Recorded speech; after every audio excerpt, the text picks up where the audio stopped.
Hello all, welcome to Black Girl in the World. If you don't know me, you will, and if you do, welcome back. It's your podcaster, and this is the show, and one of the shows I hope you enjoy listening to. How are you guys? How is the family? How are you doing in school? If you are in school, are you taking care of yourself? Good. I am happy you are here. This episode, I want to talk about self-sabotage. Don't know what that is? Well, I'm here to tell you. This website called Very Well Mind defines it as intentional action or inaction that undermines people's progress and prevents them from accomplishing their goals. Self-sabotage occurs when people hinder their own success. The key conclusion is that we do it to ourselves. Sometimes we are able to fix it with the acknowledgement that it is there, but others notice when it is too late. We can go into some details of the causes of self-sabotaging and what it can look like. Here's what it can look like.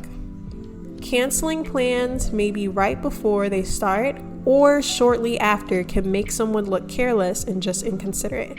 But to the person, they could just be scared and overthinking of what happens when they arrive to that event. They may feel like they won't be at the top of their game, so they try to stop it before it starts to avoid what they feel is further damage. Or when you decide to stop a potential relationship from happening because you remember the amount of times you have tried this process before and it ends up not happening, or you feel like you're just not deserving of romantic love because of your history and its trauma, or feeling like you don't belong at work because of the things that you feel like you can't do. So you probably subconsciously miss deadlines and try not to get involved. Negative self-image, low self-esteem, exposure to bad relationships are just a few contributing factors to this concept, self-sabotaging. Let me talk about myself real quick. I too have had a fair share of self-sabotage, and sometimes still based off of what I feel I wasn't able to obtain as a teenager because of what I've had experienced in my life and what I felt deserving of. I had very low self-esteem growing up, and I am still not exactly sure where that came from. Maybe from loneliness. I'm not really sure, but anyway, I have no idea.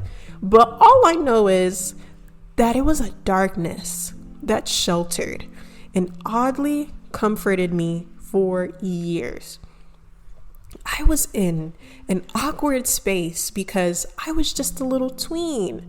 And from my understanding of societal standards of beauty alone, I had embarrassing acne, and honestly, my physical frame wasn't it, in my opinion. I was awkward and shy and just everything else. The guys at the time weren't looking at me in that way, and I didn't have a lot of close friends. My mom can even recall the times that I was sad and crying real tears because I felt like nobody found me cute and wanted to talk to me. And when people did, I honestly just couldn't believe it.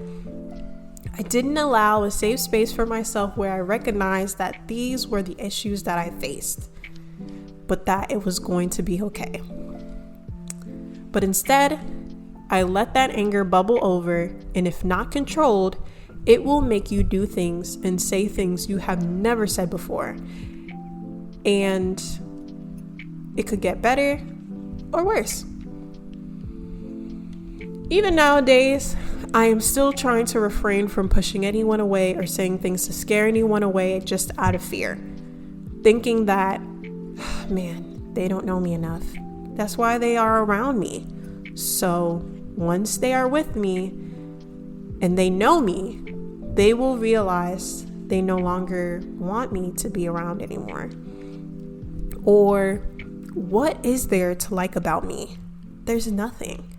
And maybe even all of this is unbelievable and too good to be true. So it must be a lie. I have to do something to protect myself or I will get hurt. All of that is false, depending on the circumstances. That is your mind trying to protect you, but it will only hurt you if you follow it. Sometimes when your gut tells you something, that comes from experiences, including the bad ones. Nobody's perfect, so we can't strive for perfection within ourselves or others. I'm not asking you to settle and not strive to be a better person and have awesome people around you, but I ask that you allow yourself and others around you some grace. Allow yourself to enjoy those happy moments even if they come in large quantities. It feels too good to be true, but aren't you alive? Isn't that person right in front of you? Have they given you a reason to question their motives? Have they been everything you wanted and more despite the obstacles? That's right. Soak in that. Keep reminding yourself that you are deserving of all kinds of love. It may not come in your time.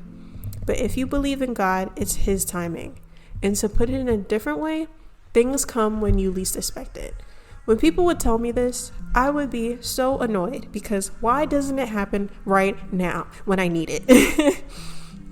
But it doesn't work that way. When you keep expecting, it looks like it took longer when it actually came sooner than you thought.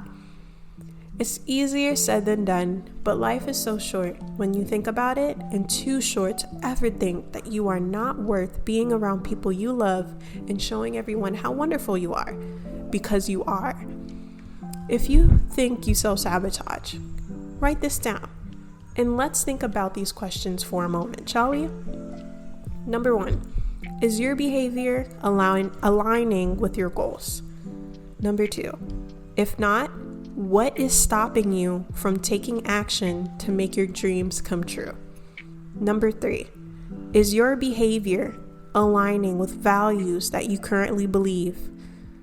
Number 4, if not, what is stopping you from taking actions that align with these values? Number 5, if you feel as though this is too good to be true, why do you feel that way? Where do you think that comes from? Number 6, list things that you think are great about you. What is great about you? And number 7, share good things that people say about you. What do people say that's good about you? I hope you are able to listen to your emotions and feed your soul that you are greatness and that you deserve to be in the best places, in the best spaces. And if that is where you are and have a hard time believing it, best believe you are placed here for a reason. And I hope you find it in your heart to believe, cherish it, and provide lessons to others so they can be like you and better. Thank you for taking the time to listen. Share, subscribe, and comment. Check out the other episodes if you haven't already. All right, y'all, this is my time. Bye.